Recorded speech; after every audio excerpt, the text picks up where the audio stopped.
Sa isang maliit na tindahan sa gilid ng kalsada, nakatayo si Andrea habang pinagmamasdan ang pagbuhos ng ulan. Matagal na siyang hindi nakakatanggap ng balita mula kay Samuel, ang lalaking minsan niyang minahal.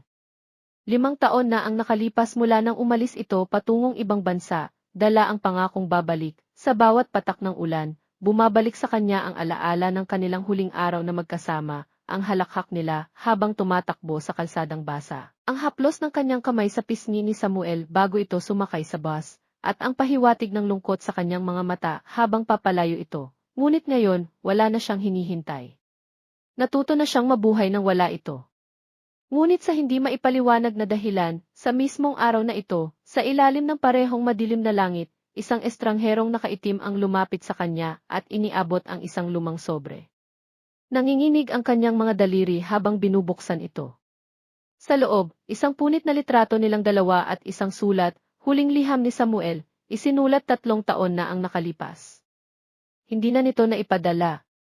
Hindi na ito nakauwi, ang ulan ay patuloy na bumuhos, parang tahimik na luha ng langit. Ngayon lang niya nalaman, matagal na pala siyang hinihintay ng isang taong hindi na kailanman makakabalik.